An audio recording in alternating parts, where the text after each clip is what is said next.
Bonjour à tous, bienvenue sur notre chaîne Inspiration H24, la muraille de Mons, avec le pasteur Serge et Pam Toukouzou. Bonjour et bienvenue sur notre chaîne, que Dieu vous bénisse. Amen. Alors, pasteur, qu'est-ce que c'est la muraille de Mons? La muraille de Mons, c'est ce collectif d'églises et des intercesseurs de la ville et de la région de Mons-Borinage. Nous nous donnons la main à l'association, nous communions ensemble pour prier pour le réveil en faveur de Mons et de Borinage. Amen. Dans Jérémie 29,7, il dit que notre bonheur dépend du bonheur de la ville. Tout à fait. Jérémie nous dit ça, notre bonheur dépend, notre salut dépend du bonheur de la ville. Nous devons prier pour la ville. C'est pourquoi nous ne considérons pas les clochers, nous ne considérons pas les communautés. Enfin, quand je dis nous ne considérons pas, nous ne voulons pas mettre hors toutes ces choses, mais nous voulons nous donner la main à l'association afin que nous soyons tous unis en communion pour prier pour le réveil de Mons. La marche de prière se fera le samedi 29 août, donc 2020, à 20h. Mais tu vas nous expliquer, qu'est-ce que c'est la marche? La marche, c'est une des activités de la muraille de Mons, toujours en communion avec les églises de Mons. Donc, qu'est-ce que nous faisons? Nous organisons une marche collective, une marche qui annonce Jésus-Christ avec des cris, nos instruments de musique et avec des danses. Nous contournons, nous avons l'itinéraire à faire dans la ville de Mons. Et par exemple, l'année passée, nous avons reçu l'autorisation de la ville qui nous a accompagnés avec la police. Nous avons fait tout un itinéraire qui partait de la gare de Mons jusqu'à la place du parc où nous avons tenu un concert public gratuit et c'était super, oui bien sûr. Pourquoi cela? Parce que nous ne restons pas simplement prier, mais il faut que Mons entende la voix des enfants de Dieu, entende qu'il y a dans la ville les hommes et les femmes qui croient en Jésus-Christ et qui le proclament. Alors c'est pourquoi nous le faisons au moins une fois par an. Ok, et cette année, donc avec le Covid, la sécurité, etc., comment on va s'y prendre? Quelle est l'organisation? Pour cette année, exceptionnellement pour cette année, nous n'avons pas demandé les autorisations de la ville, puisque c'est évident que nous ne les aurons pas, mais Dieu nous a inspirés à faire autrement. Amen. À redoubler nos efforts. En lieu et place de la marche habituelle, nous avons organisé ce que nous appelons exceptionnellement cette année la marche des espions. La marche des espions. La marche des espions. Nous nous sommes inspirés de Moïse et de Josué, oui, tout à fait, de Moïse et de Josué, pour organiser des équipes de 2-3 personnes et nous allons parcourir les rues de la ville de Mons en priant. Nous n'allons pas, premièrement, crier ou évangéliser, mais le but, ce que nous poursuivons, c'est bénir la ville. Amen. Bénir la ville et demander la guérison de la ville. C'est plus de la proclamation, de la prière de proclamation sur la ville. C'est plus de prière de proclamation, prière de guérison, prière de repentance, parce que tout ça, il faut bénir la ville, bâtiment après bâtiment. Et si nous rencontrons des hommes, nous les bénissons, nous proclamerons Jésus-Christ bien sûr, mais nous visons que Jésus-Christ règne et règne sur la ville. Ok, donc le calendrier est sur la page La Muraille de Mons, la page Facebook. Vous avez notre numéro de téléphone pour nous contacter, donc ce sera notre numéro, le 0472 98 40 15. Vous avez les réseaux sociaux, vous avez YouTube aussi, donc sur notre chaîne, comme vous êtes déjà abonné, je suppose. Donc vous pouvez mettre vos commentaires et nous donner des questions, parce que c'est ça aussi, de pouvoir communiquer ensemble. Tout à fait. Et Messenger. Messenger, donc vous avez des SMS sur le numéro de téléphone donné, le 0472 98 40 15. Vous pouvez appeler, envoyer des SMS, vous pouvez envoyer un message audio sur WhatsApp, vous pouvez envoyer un message écrit sur WhatsApp sur le même numéro, vous pouvez nous contacter via Facebook sur la page de La Muraille de Mons, ou encore sur nos pages personnelles, Serge Tukuzu ou Pam Tukuzu. Vous pouvez nous contacter ou laisser un message au numéro suivant de notre église, le 065 36 2000, là qu'on nous transmettra. Vous pouvez envoyer un message sur Snapchat. Instagram, cherchez en barre d'infos notre nom, vous allez nous trouver partout. Tout à fait. Viber, Imo, toutes ces choses, nous sommes présents pour que nous puissions communiquer. Et Amen. c'est le siècle de communication. Donc, communiquons. Si vous avez des questions, n'hésitez pas. Si vous avez des précisions à demander ou que Dieu vous a parlé, vous a inspiré, vous les partagez, nous sommes ouverts à écouter vos partages. Voilà. Non seulement vous nous encouragez aussi dans le service, mais en plus de ça, ça encourage d'autres parce que nous faisons ces capsules aussi pour encourager et pour donner de l'inspiration aux gens. Comment prier? Alors on va tout de suite arriver sur cette interview donc, qui dit simplement pourquoi as-tu choisi en fait la prière, donc le Notre Père, parce que c'est la base que nous avons choisie pour pouvoir prier cette prière de la marche et la prière d'intimité aussi. Tout à fait. Alors, pourquoi j'ai choisi le Notre Père? Parce que tout simplement, premièrement, c'est la prière du Seigneur. Amen. C'est Jésus lui-même qui nous a appris. On ne peut pas taper à côté quand on prie ce que nous a appris. C'est sûr. C'est sûr. Hein? Ouais. Donc, en plus de ça, c'est nous mettre d'accord. C'est-à-dire que nous cherchons, l'unité, nous l'avons par Christ. Nous l'avons par le Saint-Esprit.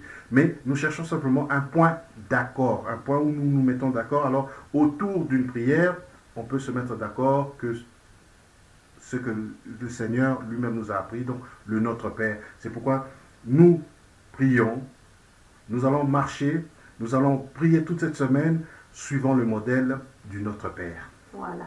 Et je me permets de dire, on fait des efforts tous ces temps-ci, c'est des challenges qu'on se met par rapport à la prière. On essaie de ne plus dire Seigneur, mais dire Père. Tout à fait. Parce qu'il y a quand même une différence. Donc tu vas nous expliquer peut-être courtement, c'est quoi la différence entre Seigneur et Père pour que les internautes puissent comprendre c'est quoi vraiment ce challenge-là. Alors Jésus, quand il parlait de Dieu, il l'appelait Père. Amen. Quand il a parlé de Dieu à ses disciples, il disait que je vais vers mon Père qui est votre Père. Quand il a enseigné la prière à ses disciples, parce que c'est une des choses que les disciples ont demandé au Seigneur, enseigne-nous comment prier, il leur a dit, quand vous priez, dites notre Père. Parce qu'il voulait que les disciples aient la même relation que lui a avec le Dieu Tout-Puissant, l'Éternel des armées, qui est son Père. Amen. Et que les disciples aussi considèrent Dieu comme leur propre Père. C'est pourquoi nous exhortons à tout le monde, tout chrétien, et spécialement les intercesseurs, que nous devons être intimes avec le Père et non pas avec le Seigneur, parce que le Seigneur suppose un contrat, le Seigneur suppose une relation de maître à esclave ou au serf, enfin, vous connaissez toutes ces choses, ou de patron à employé ou ouvrier, mais avec le Père, il n'y a pas de frontière, il n'y a pas de contrat, il y a la maison, sa maison, où nous avons accès à tout. Amen. Et c'est vrai que dans la Bible, il fait vraiment écrit que le serviteur ne sait pas ce que fait son maître. Mais tandis que le Fils, il sait. Hein, Amen. Parce que le Fils travaille pour son héritage. Oui, c'est ça. Donc, il fait les choses avec amour parce que c'est son héritage. Alors que le serviteur, il sert parce qu'il a besoin de son salaire à la fin du mois.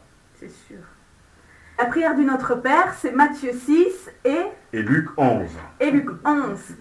Alors le Notre Père, tout le monde connaît cette prière, mais est-ce que Dieu nous demande vraiment de le faire mécaniquement, Notre Père qui est aux cieux, etc. Est-ce qu'on voit des résultats juste en faisant ça? Est-ce que c'est ça qu'on est appelé? Alors, en effet, nous n'allons pas réciter le Notre Père tel que certaines personnes le font mécaniquement, les 4 versets, 4 ou 5 versets qui se trouvent dans la Bible. Non, nous avons pris, dans le cadre de la muraille, comme lien, comme sujet d'accord, pour que tous nous puissions prier le Notre Père, mais selon que l'Esprit va nous inspirer. Ah, parce que c'est court quand même, hein, comme Tout à tu as fait. dit. Il n'y a pas beaucoup de versets et le truc c'est de ne pas tomber dans des veines redites. Alors, nous avons écouté l'enseignement qu'a donné sur le Notre Père Yonggi Cho, et Dieu, dans sa miséricorde, nous a encore développé, en plus de ce que son serviteur nous avait donné, les significations, les, les mots cachés, enfin, je veux dire, l'enseignement qui se trouve dans notre Père, parce qu'il ne suffit pas de réciter, parce que comme Christ l'a dit dans Matthieu, par exemple, il a dit, il ne faut pas faire des prières mécaniques comme le faisaient les pharisiens pour se faire voir. Non, il a dit, quand vous voulez prier, entrez dans votre chambre et priez le Notre Père. Mais quand nous prions le Notre Père, il dit donc, voici donc comment vous devez prier. Donc déjà, cette phrase nous indique que, voilà, Dieu est le Père de tout le monde. Amen. C'est pourquoi il dit, voici donc comment vous devez prier, vous dit, notre Père qui est aux cieux. Donc c'est une prière pas d'égoïste, mais une prière de corps, du Amen. corps de Christ. Amen. Hein? Tous, même si je suis seul dans ma chambre, mais je sais qu'il n'est pas mon Père à moi seul, il est le Père Notre, hein. de l'Église ou de tous les croyants. Mm. Donc nous sommes en communion. Et ceux qui sont, ceux de Mons, nous nous sommes mis d'accord pour prier sur ce canevas-là, parce que nous voulons aussi marquer, comme je l'ai dit, notre accord. Donc, c'est-à-dire que l'un attend l'autre, l'un attend l'autre attend un troisième autre, et ensemble, nous prions sur notre Père, et que le Père va nous inspirer. Tu voulais dire quelque Non, chose? je dis Amen. Amen. Amen. Hein? Donc, Dieu est bon avec nous. Ici, aujourd'hui, nous allons peut-être parler de notre Père qui est aux cieux, et que ton nom soit sanctifié. C'est à partir, rien que ce premier verset, dans le verset 9 dans Matthieu 6, on peut passer toute une heure là-dessus, parce que, nous avons parlé de l'unité, parce que c'était un père pour plusieurs enfants, pour plusieurs fils et filles. Hein. Nous pouvons parler de Dieu qui siège dans les cieux au-dessus de tout autre nom. Amen. Parce que Dieu, le Père, notre Père, son siège est dans les cieux. Hein, au-dessus des autorités, au-dessus du ciel que nous voyons, au-dessus des firmaments que nous voyons. Il est celui qui a le monde entier sous ses pieds. Et toute créature lui sont, toutes les créatures lui sont soumises. Yes. À partir de là, on peut développer des choses. Dieu peut nous parler encore, nous donner, parce que la prière, c'est une conversation. Quand tu parles comme ça, Dieu se dit, voilà, je suis celui-ci, celui qui dit une chose et la chose s'accomplit, parce que nul ne peut atteindre ma place, si ce n'est que celui à qui j'ouvre la porte, donc à mes enfants. Alors, avant de commencer ce projet, vraiment, on a eu une question vraiment très intéressante d'une sœur en Christ qui nous a demandé quels conseils nous pouvions donner à quelqu'un qui a peur d'ouvrir sa bouche pour prier et qui garde en fait les prières dans son cœur et qui n'ose pas, ou qui a un blocage par rapport à la prière. Qu'est-ce que tu peux nous donner comme conseil par rapport à ça? Alors, comment, donc si je comprends bien, tu dis, la personne a peur, un blocage pour prier à haute voix. C'est ça. Il y a un blocage, il y a quelque chose qui l'empêche. De sortir. Mais elle prie dans son cœur, mais à haute voix, ça passe pas. D'accord. D'abord, prier dans son cœur, Dieu l'écoute de toute façon, parce que Dieu sonde nos cœurs et nos reins. Amen. Amen. Mais ici, puisque nous sommes mis d'accord sur la prière de notre Père, et que sur cette prière, Jésus dit, lorsque vous priez, dites. Ouais. Ça veut dire, il faut que la voix se fasse entendre. Et quand nous regardons dans la Bible, les prières de Jésus-Christ sont rapportées parce que les disciples entendaient ce qu'il disait. Il est important. Dans Hébreu, il est dit que Jésus-Christ a poussé des soupirs. Il a crié au Père qui pouvait le tirer de malheur qu'il vivait. C'était en parlant de sa prière, on l'appelle prière d'agonie, dans le jardin de Gethsémani. Donc, nous voyons que Jésus lui-même priait à haute voix. Jésus lui-même priait, disait des choses à haute voix. Maintenant, comment est-ce que nous pouvons faire pour imiter Jésus-Christ? Je ne suis pas dans le cœur des uns et des autres. Ce que je sais, c'est que Christ peut nous aider en lui faisant confiance. Amen. Ne visons pas la performance ou ne visons pas à faire des belles prières, des prières littéraires. Parlons tout simplement comme tu parles à ton fils, comme tu parles à ton ami, comme tu parles à ta copine, comme tu parles à ta femme, comme tu parles aux personnes que tu aimes. Avec son cœur. Avec son cœur. Je dirais même sans filtre. Amen. Donc ça veut dire être vrai. Sans masque. Amen. Sans masque. Donc parle à ton père. Oui, c'est vraiment ça. Parle à ton père. Amen. Considère que c'est ton père, parle-lui. Est-ce que tu fais des fautes d'orthographe, enfin des fautes de grammaire? C'est pas grave. Est-ce que tu pries pas comme le frère, le pasteur de ton église? Ce n'est pas grave. Parle avec ton cœur. Lis la parole de Dieu et parle avec ton cœur. Ou alors, prends les psaumes. Lis-les à haute voix. Chaque jour, lis les psaumes à haute voix. Les psaumes sont des prières. Et quand tu lis les psaumes à haute voix, tu en fais à toi, tu en fais tienne ou tiens, et ainsi de suite, tu parleras toi-même avec les propres mots. Amen. Parce que le Saint-Esprit t'inspirera. Oui.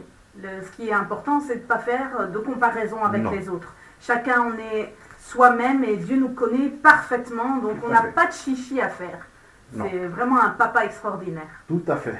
Alors, nous passons à la question personnelle. Alors, peux-tu nous expliquer une expérience, nous partager cette expérience de la prière, une prière que tu aurais faite, dont tu as vu l'exaucement? D'accord. À la question personnelle, donc ici, je dois donner un exemple de prière exaucée. L'exemple est là. Hein? La Bible nous dit que nous héritons de nos parents biens, maisons et autre chose, mais une femme sage est un don de l'Éternel. Eh bien, c'est la prière. Mais aussi, j'aimerais donner un autre exemple, parce que j'ai parlé ici de Yonggi-sho, qui est un exemple pour moi, et qui est un moteur, ou bien dans la prière.